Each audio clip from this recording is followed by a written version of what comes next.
What's up, y'all, and welcome back to my channel. So in today's video, I'm going to show you the different ways that I like to take my herbs. So let's go ahead and get right into the video. So first, I want to start off with teas. Teas are a very common way to take herbs, but there are three different types of teas. You have infusions, you have decoctions, and then you have a blend of them both. So an infusion is basically steeping the herbs into hot water.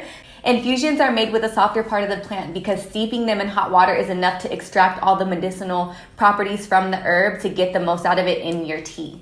Infusions are made with the softer part of the plant because steeping them in hot water is enough to adequately penetrate the herb cell walls. Infusing the leaves, buds, flowers, berries, and some seeds of plants will release a good portion of the herb's components into the water. So just to give you an example of what softer herbs can be referenced as, I have tila, damiana, sage, hops, red clover, and chaparral. So the example I'm going to make in this infusion is something that I would probably use for like PMS. I personally don't have any crazy cramps or anything like that. But when I'm telling you, sis, these mood swings, ever since I got my previous IUD birth control taken out, I feel like my mood swings have been crazy. So for me, this is a tea that I would take. So as far as making the infusion, you're gonna first take a teapot or a bowl or whatever you have to heat up water. I got this teapot from Amazon. It's great because I'm able to use all of my herbs and it not get directly into the water. I will go ahead and link the teapot down below. So I'm gonna start off by pouring some spring water into my teapot. I am then gonna go ahead and let the water boil. After the water has boiled, I'm gonna go ahead and turn off the heat. Once the heat is turned off, I'm then gonna take my herbs and put them into the water.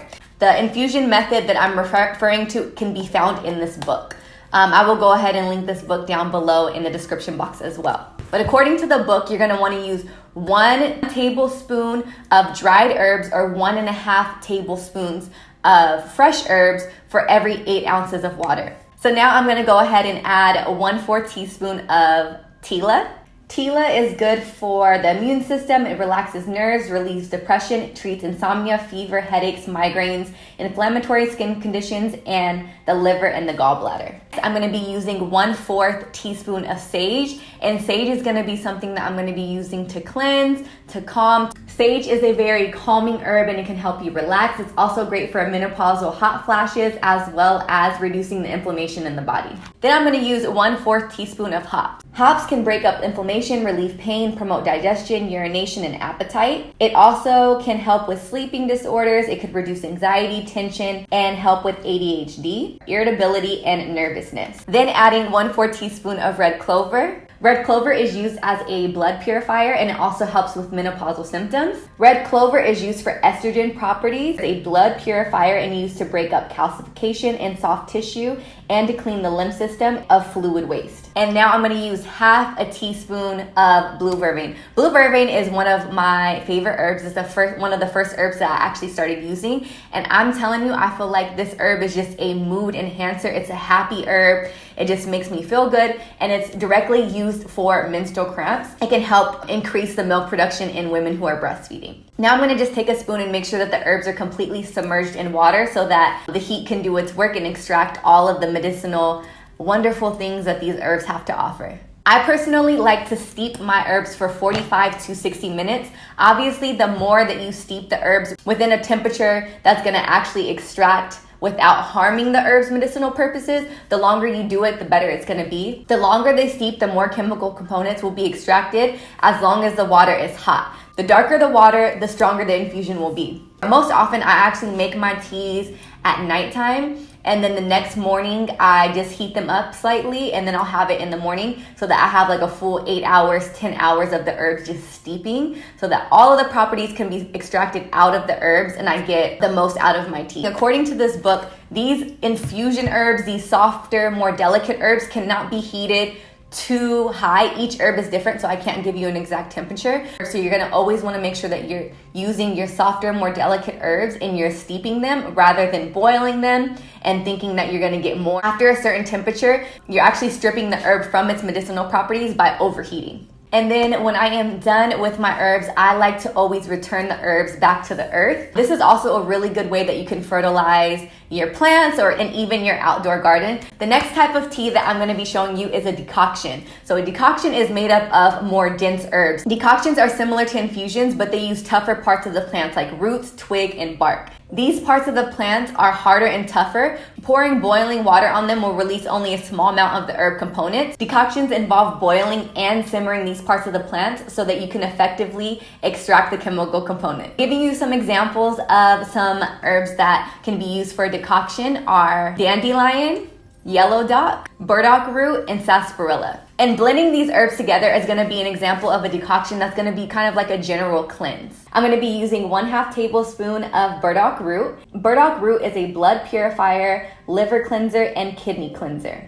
Next, I'm going to be using 1/2 teaspoon of sarsaparilla root, and sarsaparilla binds with toxins for the removal. Next, I'm going to be using 1/2 teaspoon of yellow dock, and yellow dock is also a blood purifier, liver cleanser, and a kidney cleanser. I'm also going to be using 1/2 teaspoon of dandelion root. Dandelion root is going to be something that's going to give you lots of energy, and it's also used as a replacement for coffee in the morning. It also helps with your skin, liver support, eczema. It's a blood tonic, and it's a liver cleanser. So for this decoction, I'm going to be doing the same thing. I'm going to be filling up my teapot with spring water. The way that I like to do my decoctions is I like to let the water boil. Once the water has boiled, I then add my herbs, and I continue to let the water boil for about 10 minutes. And then after that, I like to reduce the heat to a simmer, and I like my herbs to simmer for a minimum of 1 hour. Turn off the heat, let it infuse over the night, and then in the morning I would just turn it on, let it heat, and enjoy my tea. According to the book, the way he likes to do his decoctions is same thing. You're using 1 tablespoon of dried herbs or 1.5 tablespoon of fresh herbs for every 8 ounces of water. He likes to boil, then cover and simmer, and reduce the heat on low for 30 minutes. Allow the herbs to simmer. Another tip that he mentions in this book is if you would like to make a larger quantity of tea, you would then just multiply. So for example, you would multiply the tablespoon per herbs and ounces of water by the same number to increase the amount of infusions. So if you use 4 tablespoons, you will then be using 32 ounces of water. So those are 2 different examples of different ways that you can extract herbs into teas. Now, infusions and decoctions are not a this or that for me personally. Most of the time, 9 times out of 10 or even 10 times out of 10, I'm actually blending both of them together. So the example of the blend that I'm going to show you is for somebody who has fibroids or very heavy menstrual cycles. This is actually something that I got from the book. I did change a few components, but for the most part, it's pretty similar. So I'm first gonna take hydrangea root. Hydrangea root is an anti-inflammatory, antiseptic, and it dissolves calcium deposits in soft tissue. Then I'm going to take 1 part of sarsaparilla root, and sarsaparilla can be used for sexual impotence, and it also binds with toxins for the removal of the blood in the body. I'm gonna use 1 part mugwort, and mugwort isn't in this recipe that's in the book, but I like to use mugwort because it is used for women who have very heavy periods and also can help relieve menstrual PMS. Next, I'm going to be using 1 part Damiana. Damiana can be used to balance hormones and shrink fibroids. And next, I'm going to be using sea moss, and I don't really need to say much for sea moss. I'm sure y'all all know about sea moss. And for the purpose of this blend, sea moss supports connective tissues in your yoni. So once again, I'm going to start off with my spring water, and the herbs that are the most dense, which you would have to use for a decoction, are going to be the sarsaparilla as well as the hydrangea root. So I'm going to take my 1 part of the hydrangea root and then 1 part of my sarsaparilla root, and I'm going to boil these for a minimum of 10 minutes and let them simmer for about 20. Then after the 30 minutes is up of them boiling / simmering, I'm then going to add my more delicate herbs so that I can use these as an infusion. I'm going to take 1 part of the mugwort and 1 part of the Damiana and let these infuse in the tea. I'm now going to let this tea infuse for about 1 hour, or basically until the teapot isn't hot to touch. After it's infused, I'm going to then pour it into a teacup and then add 1/4 teaspoon of my sea moss powder. This sea moss powder is hard to stir, so you're going to have to use your spoon and kind of scrape it on the edge of the cup so that it doesn't get too clumpy. I personally love citrus in my teas, but especially with sea moss because it does have a very strong ocean-like taste. I feel like the lime helps kind of balance out that flavor, so I'm going to add a fresh squeezed lime into my tea, and then I'm going to go ahead and enjoy. Those are the 3 different most common ways that I like to have my teas, through infusions, decoctions, and most of the time I just blend both together. The next way I like to enjoy my herbs is through a nice refreshing fruit smoothie. For this blend of herbs and smoothie, this is gonna be helping my respiratory system, gonna allow me to breathe and be clear if I'm feeling congested in my chest, if I feel like I'm getting the flu, or if I'm getting the cold, sniffles, or allergies. These 3 herbs are great for the respiratory system. I'm gonna be using mullein, ginger root, and elderflower. Oranges are packed with vitamin C, which is gonna help you boost your immune system. So instead of just using spring water, I like to take 2 oranges and freshly squeeze them into my juicer. Then I'm gonna be adding mangoes. Mangoes are also surprisingly packed with a whole bunch of vitamin C, which is gonna help you boost your immune system.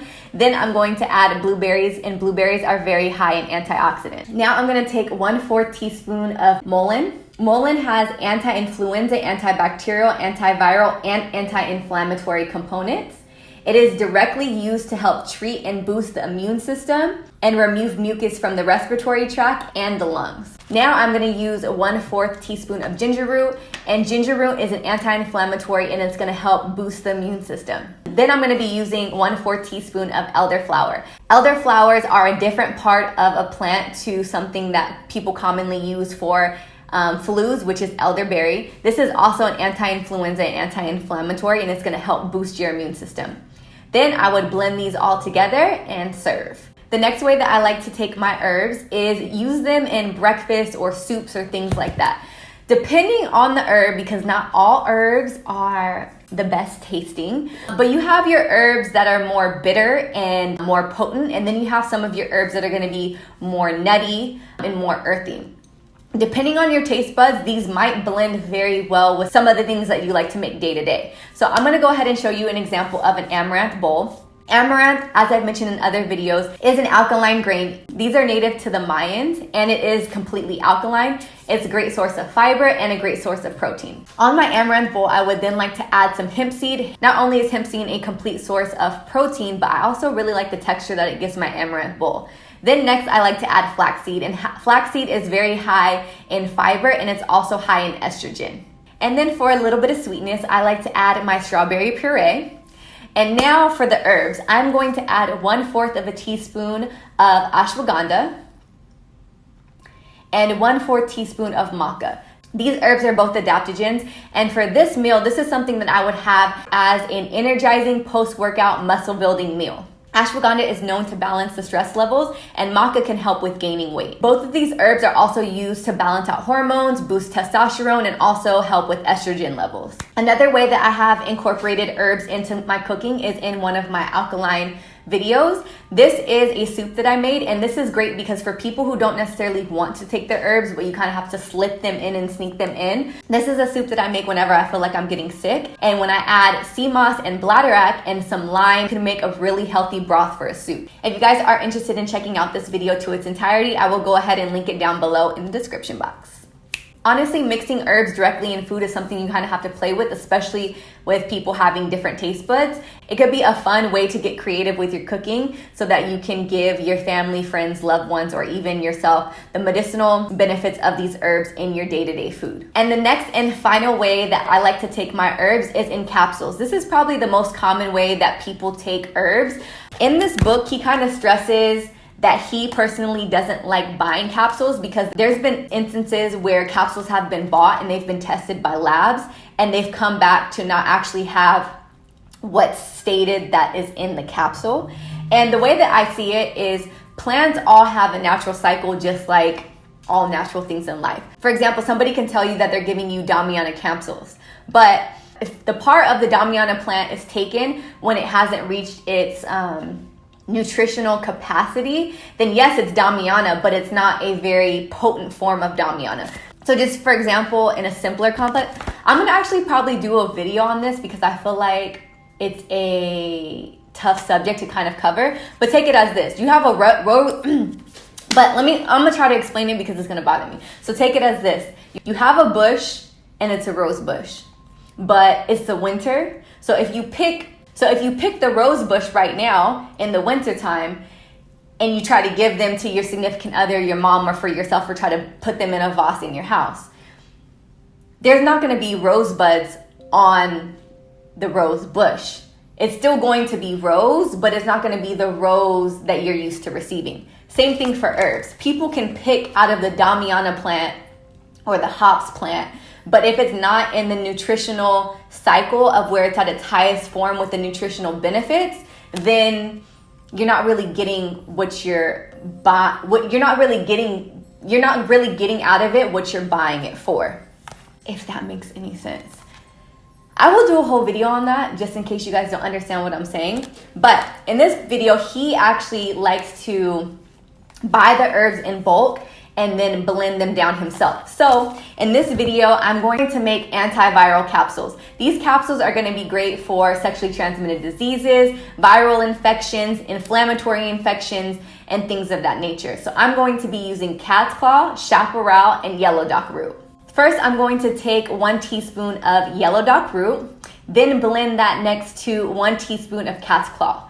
Then I have my chaparral. Chaparral is going to be an infusion herb, so it's a more delicate herb. So I'm not going to put this in the blend just yet. So a very DIY way of doing this is getting these herbs and putting them into a mortar and pestle and grinding them down. This is actually going to be very hard because these are roots. I personally am showing you guys this example, but if it were up to me, I would just put this in my Ninja and then blend them down. This is actually fenugreek seeds that I've blended in my blender, and it got down to a pretty fine powder, but it definitely could be broken down more. So if you're gonna do it this way that I've put in the video, it's gonna take you some time, but if you can invest into a high quality blender or herb grinder, then it would be best to do that. And then taking these veggie capsules that I got, I would then just put the herbs into the capsule and then close them.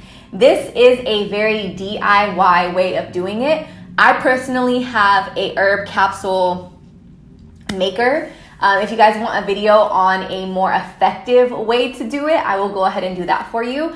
And when doing this is something that you can take daily or for a periodic time, depending on the herbs that you're using. In this book, he mentions how much you should have of each herb daily. Obviously, you would want to consult a holistic doctor or your primary doctor to see if they are able to be used if you are taking other medications, or if you have any prior health concerns, or if you're pregnant or things of that. But yeah, those are the different types of ways that I like to take my herbs. I hope this video was informative. If you would like me to elaborate on any part of this video, go ahead and put that down in the comments below. Thank you guys so much for watching. I will go ahead and link all of the herbs that I use, as well as some of the items that are used in this video, in the description box. Thank you guys so much for watching, and I will see you in the next upload. Bisous!